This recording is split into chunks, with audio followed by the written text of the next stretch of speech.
Bom, boa tarde pessoal, meu nome é Guilherme, eu sou responsável pela unidade de inteligência artificial, mais conhecida como Watson, na IBM Brasil. E hoje o objetivo da minha apresentação é estar falando um pouquinho de como essa tecnologia surgiu, como é que ela está evoluindo. Vou falar bastante de vários casos de uso já que estão acontecendo, seja no Brasil ou no resto do mundo. Vou acabar focando um pouco mais também na parte das low-techs e vou mostrar as principais usabilidades. Tudo que eu vou estar mostrando aqui não é futuro, na verdade é passado, é inteligência artificial, e eu gosto de chamar a minha apresentação de inteligência artificial cognitiva, porque somente a inteligência artificial ela não seria possível se ela não tivesse a cognição do ser humano. Então é a soma da máquina com o humano, o que já conota o primeiro ponto importante, que é ela jamais vai substituir o ser humano nas suas principais atividades. Mas antes de eu falar um pouco sobre isso, vamos entender um pouco a problemática de como é que essa tecnologia surge e agora está tão em voga falar sobre o assunto. A foto que vocês veem aí é a foto do Maracanã nas Olimpíadas de 2016. Cada pontinho luminoso é um dispositivo móvel, um celular, gerando dados. Seja um WhatsApp, um vídeo, um Instagram, um Snapchat, alguém postando algo ou tentando guardar isso como parte da sua memória de ter vivido aquele momento tão interessante. Mais precisamente hoje a gente gera 2,5 bilhões de gigabytes de dados novos diariamente. E 4/5 desse volume de dados gigantesco, para vocês terem uma ideia, 2,5 bilhões de gigabytes equivale a 170 mil jornais sendo distribuídos para 7 bilhões de habitantes na Terra. 4/5 disso é o que a gente chama de dado não estruturado. E aí a primeira pergunta é, tá bom, o que é um dado não estruturado? O dado não estruturado é tudo aquilo que você não consegue tabular, você não consegue colocar num banco de dados relacional. Então, quando vocês veem a imagem do Usain Bolt vencendo a semifinal da Olimpíada, para um humano é fácil de entender o que aquela foto significa. Agora, para uma máquina fica bastante difícil ela conseguir entender porque ela não entende esse tipo de linguagem. Outra coisa importante é que, no meu caso, eu consigo entender a foto porque eu sei quem é o Usain Bolt, eu sei que essa foto foi tirada na Olimpíada, então eu tenho o contexto por trás disso. Eu reforço esse ponto porque em breve vocês vão entender que ter contexto para a inteligência artificial é fundamental, senão ela também, novamente, ela não tem uso. Quando a gente olha a curva desse volume de dados, a gente está no meio do caminho. Ou seja, a gente vai bater em 2020, daqui 2 anos e meio, um volume astronômico de 44 zettabytes, bilhões de zettabytes, sendo que, se vocês olharem, os grandes ofensores estão na parte de sensores e dispositivos, que é a parte superior do gráfico, imagens e multimídia, e texto aparece como uma pequena parcela, mas não porque texto não é muito gerado, é porque texto ocupa menos espaço, então é por isso que ele é menor. E se vocês olharem a parte azul é o que as empresas produzem de dados. Então, novamente eu reforço que os culpados somos nós. Quando a gente fala em adoção de tecnologia, imaginem 50 milhões de clientes ou 50 milhões de usuários.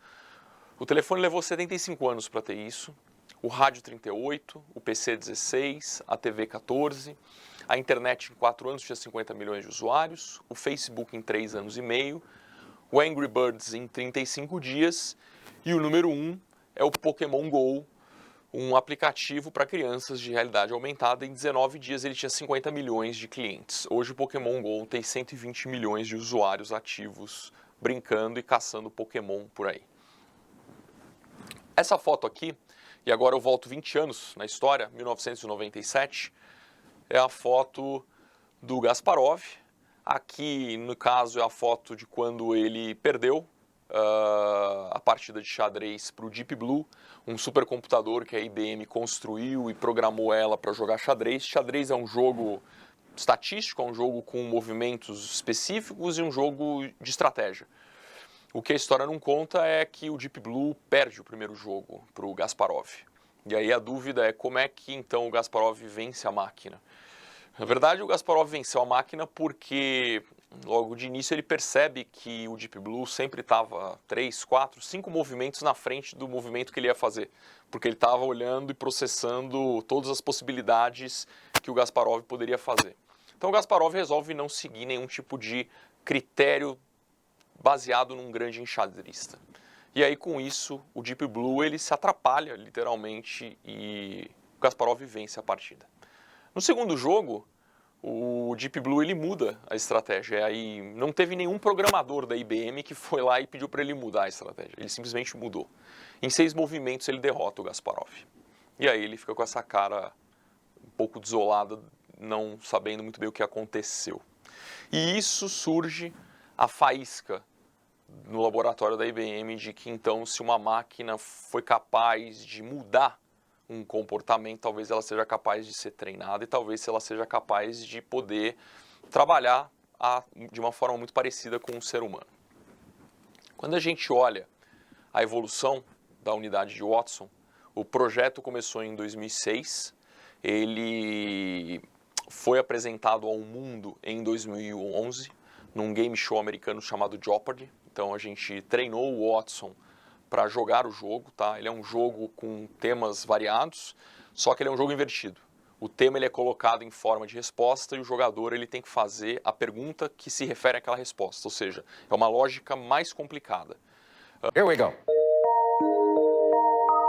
Convidamos os 2 maiores ganhadores do Jeopardy do planeta e, no caso, colocamos um sensor para retardar a velocidade que o Watson responderia às perguntas. Um ser humano, em média, ele leva 1,5 segundos entre o raciocínio e o movimento de apertar o botão. Ou seja, o Watson, no caso, ele faz isso em 0,003 milissegundos, o que então ele daria uma vantagem muito grande. Então a gente retardou para equalizar isso. Então vou mostrar para vocês como é que foi o jogo, um pouco do jogo pelo menos. E de lá para cá, a IBM investiu mais de 6 bilhões de dólares em pesquisa e desenvolvimento em Watson. E em breve vocês vão ver onde que a gente está nesse momento com essa tecnologia. Mas basicamente o Watson ele joga o jogo e ele não acerta todas as perguntas. Até porque ele não é feito para acertar 100% das coisas, ele trabalha com um grau de confiança. Com isso, ao longo do jogo, o machine learning dele vai melhorando o nível de acuracidade dele e o que passa é que do meio do jogo para o final ele começa a massacrar os concorrentes e obviamente ele ganha o jogo com alguma facilidade. Como é que essa tecnologia ela funciona? Primeiro que o Watson ele é capaz de entender processamento de linguagem natural. Ele é capaz de entender um texto, ele é capaz de entender voz, ele é capaz de entender uma imagem, ele é capaz de entender um vídeo. Só que ele só é capaz de entender isso se ele tiver o contexto, se ele puder entender aquilo que ele está lendo, que ele está vendo. Ele é como se fosse uma criança pequena, que você precisa ensiná-lo para ele poder justamente compreender aquilo que ele vai trabalhar. Ele é capaz de ler 800 milhões de páginas por dia, tá? No caso do Jeopardy, ele leu a Wikipedia inteira em um dia, ele não podia acessar a Wikipedia. E a partir daí, ele processando tudo isso, quando você pergunta algo para ele, ele raciocina como um humano. Ele gera e testa hipóteses a partir do conteúdo que ele estudou. E ele dá uma resposta com um grau de confiança. Se ele acerta, você dá um feedback positivo, que vai aumentar na próxima vez que fizerem a mesma pergunta ou uma pergunta semelhante, esse grau de confiança. Se ele errar, você tem que dar um feedback negativo e curar e entender por que que ele errou. Ele errou porque ele não entendeu a pergunta, ele errou porque ele não tem o conteúdo ou conhecimento daquele assunto, e a partir daí você tem um aprendizado da máquina, que é um aprendizado contínuo, aonde as empresas ou até as pessoas que usam ele tendem a trabalhar com níveis de acurácia cada vez mais elevados. Por fim, se ele é capaz de entender, raciocinar e aprender, ele é capaz de interagir com um ser humano. Muita gente me pergunta, legal, Guilherme, mas motores de busca também entendem texto. Mais ou menos. Motores de busca trabalham com palavras-chave e devolvem respostas das palavras-chave baseado em popularidade ou baseado em marketing que é colocado naquelas palavras-chave. O Watson, ele entende a intenção da pergunta. Ele entende o que está por trás da pergunta, independente da forma como você fez a pergunta. A partir dali, ele analisa a evidência, gera a hipótese e te responde com um grau de confiança naquele tempo que eu comentei com vocês de 0.003 milissegundos, ou seja, é praticamente instantâneo. Então, vou fazer um teste aqui com o motor de busca. Me mostre figuras, exceto a de um elefante. Só veio elefante. Por quê? Porque o motor de busca ele não consegue entender que a intenção da minha pergunta é que eu gostaria de ver qualquer tipo de animal, menos um elefante. Mas ele vai na palavra-chave elefante. Então, essa é uma grande diferença que existe entre essas duas tecnologias. O Watson não é um supercomputador.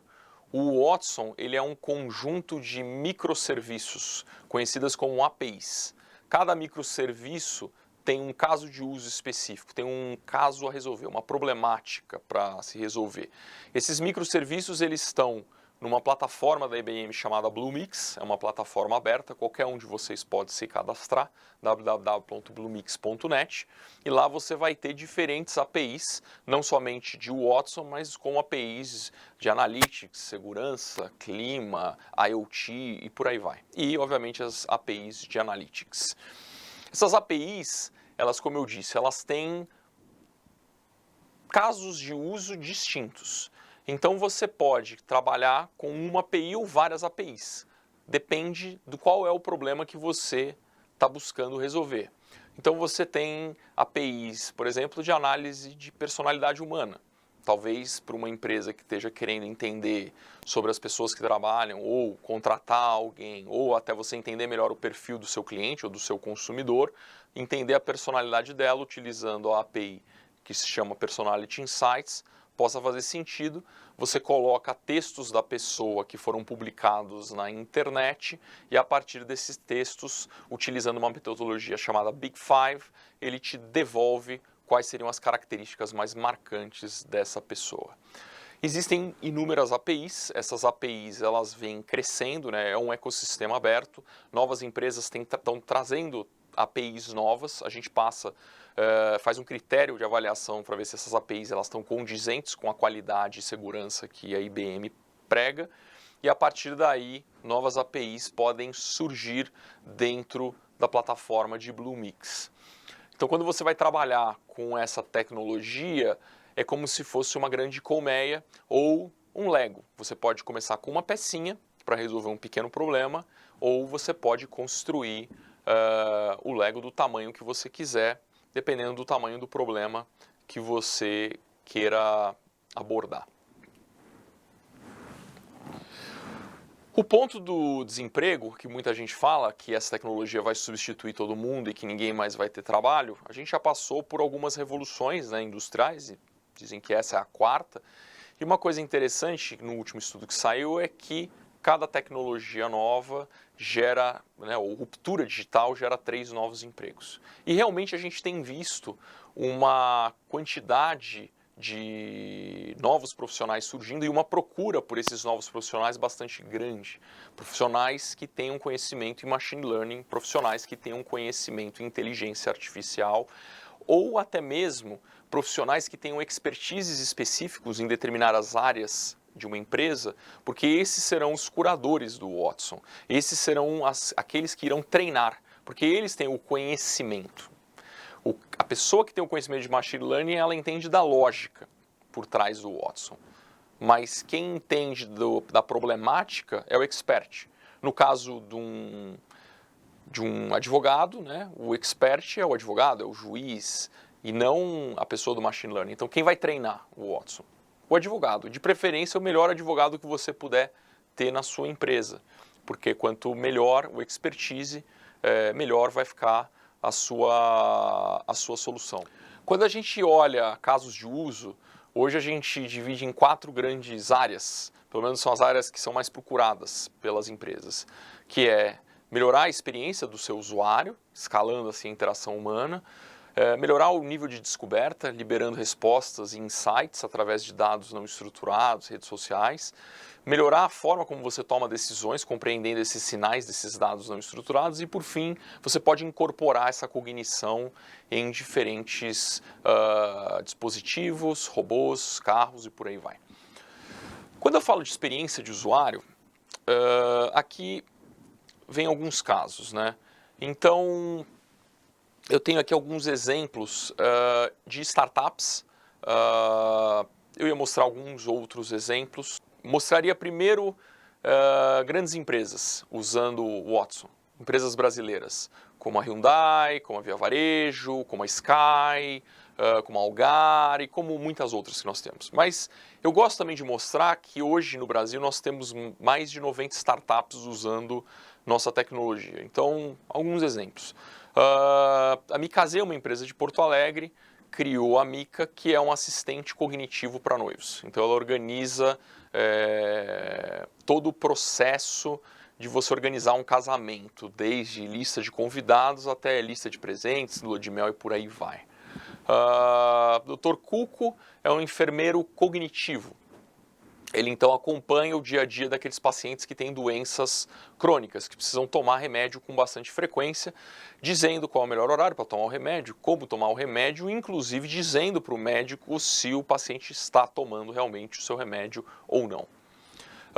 A Forol, também uma empresa do Sul, ela criou um app para conectar uma série de apps. Ela está integrando toda a cadeia de pagamentos de aplicativos. Em média, por uma pesquisa que saiu recentemente, a gente usa 6 aplicativos do nosso celular. Podem contar, na média mais ou menos isso mesmo que a gente acaba usando. E normalmente a gente tem mais de 50. E eles estão integrando isso e estão usando o Watson para poder melhorar a experiência do seu usuário. A ideia é que ele garanta toda a jornada de experiência do usuário ao longo do dia via o seu app. Na IBM a gente usa o Watson para toda a parte de helpdesk. Então a gente hoje, por app, a gente pergunta qualquer dúvida relacionada à TI.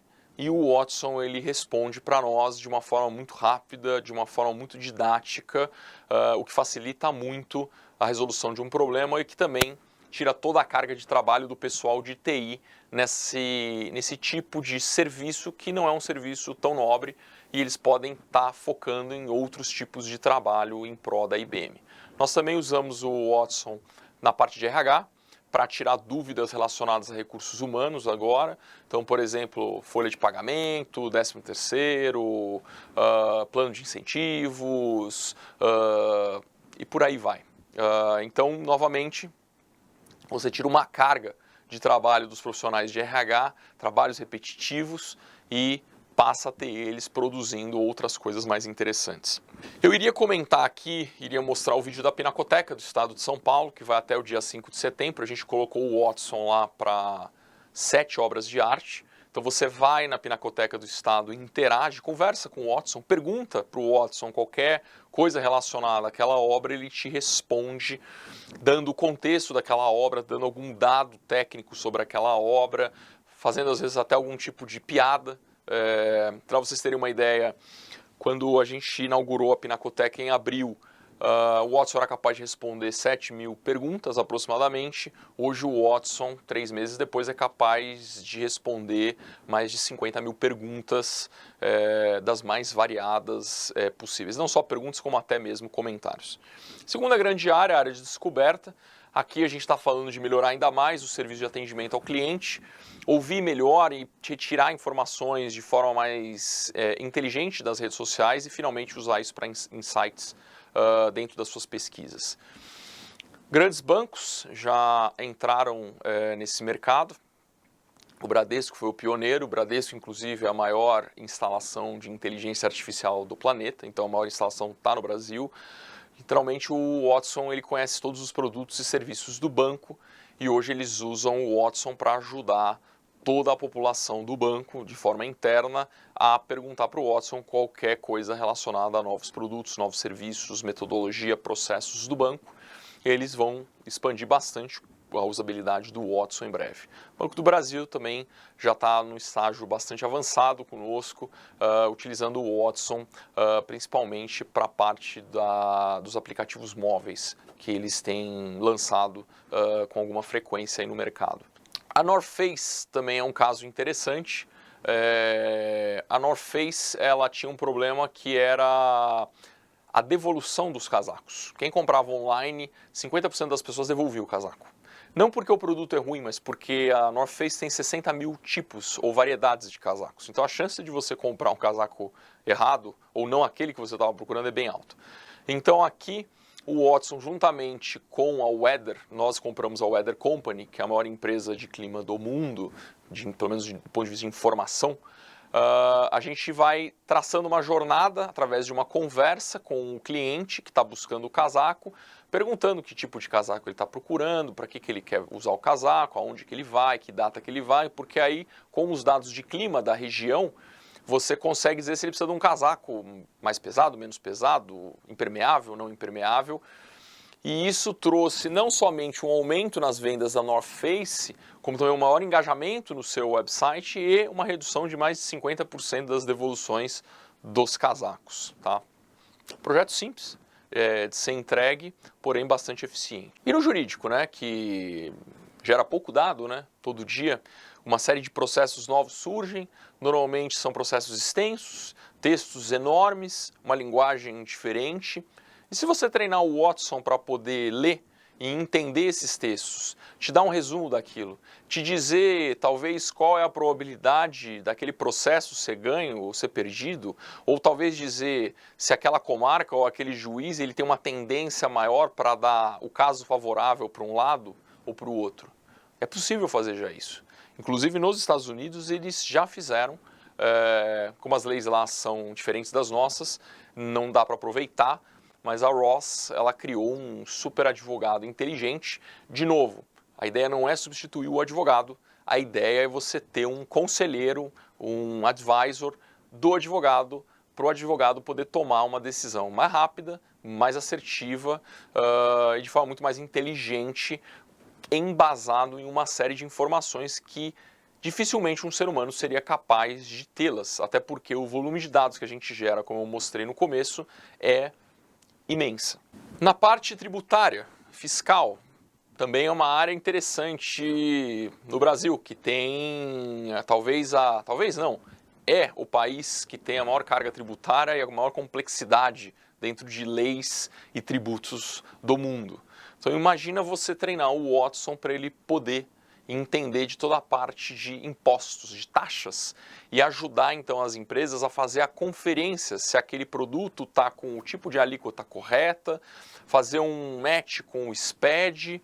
Tudo isso é possível. Aqui no caso eu estou mostrando um exemplo da HR Block, mas nós temos também referência no país, que foi a Systax, que fez um Watson tributário.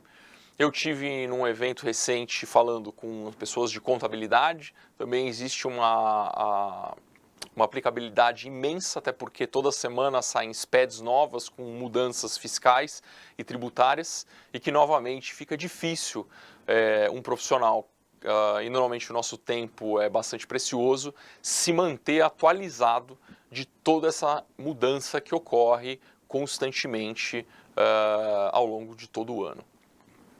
Na medicina, a gente também evoluiu bastante, foi a área onde a gente investiu mais dinheiro, até por propósitos para poder estar colaborando com a humanidade. Então, alguns exemplos, o Fleury, ele usa uma solução nossa que faz toda a parte de análise de DNA humano, chama Genomics. Então, o que o Fleury levava anos para analisar uma mudança de DNA, uma deformidade, hoje o Watson for Genomics ele faz em semanas para o Fleury. A Teraskin utiliza uma outra solução que chama Drug and Discovery. Essa solução é uma solução que faz análise de reatividade de substâncias químicas, então ela tem uma base de dados gigantesca e basicamente os pesquisadores da Teraskin eles olham agora dentro dessa base de dados e fazem essas combinações com o Watson e o Watson já dá um resultado aproximado do que vai ocorrer. Então, ao invés de você ficar no laboratório, tentativa e erro, você também ganha aí uma velocidade de escala imensa utilizando o Watson for Drug and Discovery. E mais recentemente, o Hospital Mãe de Deus, ele adquiriu o Watson para oncologia. Aqui a gente treinou o Watson para ser um oncologista. O Watson, ele leu mais de 30 milhões de papers e pesquisas científicas pelo mundo inteiro em oncologia, em tratamentos oncológicos. Essa base foi curada por 20 cancer centers, os 20 cancer centers mais respeitados nos Estados Unidos. E com isso, a hora que o médico tem um tratamento ou um paciente que está falhando a um tratamento, ele coloca os dados desse paciente para o Watson e o Watson vai nessa base gigantesca e traz para o médico quais seriam os tratamentos que teriam maior aderência dentro das condições que estão sendo colocadas para ele. O Watson descobriu uma leucemia super rara no Japão. Para vocês terem uma ideia, essas pesquisas científicas, elas em média surgem 8.000 novas pesquisas científicas por dia. Qual médico seria capaz de ler 8.000 pesquisas num dia? Ou talvez num ano? Ou talvez em 10 anos? Então, o que eles perceberam é que eles estavam tomando decisões embasadas, às vezes, em pesquisas de 2, 3 anos para trás. Então, nós já temos o primeiro hospital no Brasil utilizando o Watson para oncologia. A parte de decisão, a gente está falando mais na parte de visão, de imagem, né, dar mais inteligência ao cliente dentro do texto e, finalmente, a parte de áudio. Então, aqui eu gosto de citar o que a gente está fazendo na agricultura. Então, a gente está criando um Watson para Agri. Essa é uma iniciativa pioneira no país. A ideia não é vender o Watson, né, ou tecnologia de inteligência artificial para a fazenda, e sim dar mais visibilidade e assertividade para toda a cadeia produtiva do campo. É o que a gente fala da fazenda ao garfo, né? Essa cadeia produtiva é composta de bancos, seguradoras, resseguradoras, cadeia logística. Com isso você consegue ter uma maior assertividade de qual vai ser a produção, por exemplo, de grãos no país. Para uma trader que faz posição futura é bastante interessante. A gente treinou o Watson, por exemplo, para ele saber se uma fruta está mais madura ou menos madura para aquele tipo de fruta que ainda é colhido de forma manual. Com isso você consegue, através de drones, fotografar a sua plantação e árvore a árvore você pode dizer, por exemplo, que aquela árvore está pronta para ser colhida, você manda a pessoa lá, colhe a árvore, e com isso você tem um ganho de escala, um ganho de produtividade do seu pessoal de campo e, obviamente, você colhe exatamente no momento mais adequado, tá? Isso também já é uma realidade, o que a gente chama de Watson Agri aqui no Brasil. Por fim, cognição incorporada é quando realmente a gente coloca esse tipo de tecnologia em internet das coisas, em robôs ou em carros. Aqui é um exemplo, esse robô ele se chama Now, tá? É um robô que é feito na Ásia. Aqui é a Connie é a concierge do Hilton e ela tem a tecnologia do Watson embarcada, então qualquer dúvida relacionada às dependências do hotel ou dúvidas relacionadas a locais turísticos ou locais para ir comer, a Connie ela vai te responder, inclusive com dados recentes de avaliações, por exemplo, de uma TripAdvisor sobre os determinados locais. É uma forma diferente de você começar a interagir. Interessante, saiu uma outra pesquisa, recentemente, o ser humano hoje já 40% das pessoas preferem interagir com um robô, com uma máquina, com um chatbot, que é um termo também bastante usado aí no mercado, do que com um ser humano normal. O que é bem interessante, né, e até espantoso, né? Então você veja que as relações elas podem estar, de certa forma, talvez mudando num futuro já bastante próximo. Outro exemplo, a GM, né, num projeto conosco chamado OnStar, embarcou o Watson nos seus carros de entrada. E aí fica a pergunta, mas nos carros de entrada, não nos carros de luxo, nos carros de entrada. Pesquisas mostravam que a GM ela não tinha muito mercado nesses carros de entrada em diferentes mercados e que as pessoas que estavam ou não estavam adquirindo os carros da GM estavam procurando carros mais conectados, carros mais, vamos dizer assim, legais. E aí com isso, em parceria com uma série de empresas, eles colocaram o Watson e aí personalizam toda a forma como você vai interagir com o seu carro, dirigir, ele dá lembretes, você hoje para num posto de gasolina, você não precisa mais usar o teu cartão de crédito, porque você já está com tudo isso integrado. Ele tem a sua agenda, ele pode te dizer, por exemplo, se você tiver já IoTs conectados com sua geladeira ou com a sua casa, ele pode dizer se está faltando algum tipo de suprimento, e aí já te avisa para passar em algum supermercado, já te diz qual é o supermercado mais próximo, inclusive qual é o que tem o melhor preço, se tudo aquilo obviamente estiver catalogado dentro da internet. E nós estamos trazendo também para o Brasil, então a gente está tropicalizando essa tecnologia. Muito em breve a GM e nós vamos estar com essa tecnologia também aí a serviço do país. E o que mais é possível, né? Aqui algumas coisas um pouco mais diferentes que a gente tem feito. Então a gente está ajudando em processos criativos de música. Então, na foto de cima você tem o Alex da Kid. Então nós pegamos todos os seguidores de Twitter que ele tinha e analisamos todos os Twitters que essas pessoas estavam tweetando, para saber quais eram as palavras que as pessoas mais falavam, quais eram os temas que elas mais discutiam. Além disso, a gente usou uma outra tecnologia que analisa a batida de música, se chama Watson Beat, e analisamos todos os vencedores dos últimos 30 anos do Grammy, para dizer quais eram os ritmos que mais eram procurados ou quais eram os ritmos que realmente estavam sempre ali no top e que eram os vencedores do Grammy. E isso foi matéria-prima para o Alex da Kid construir uma música chamada Not Easy.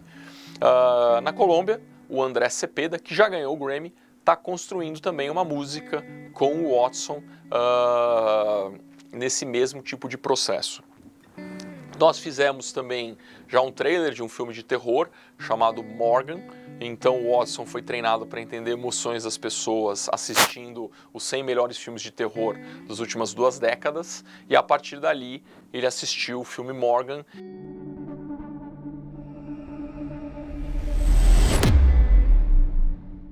E ele sugeriu para a Fox quais seriam os trechos que seriam mais relevantes para você estar fazendo uma boa propaganda do filme que geraria mais medo, espanto, suspense para as pessoas que estariam assistindo aquilo.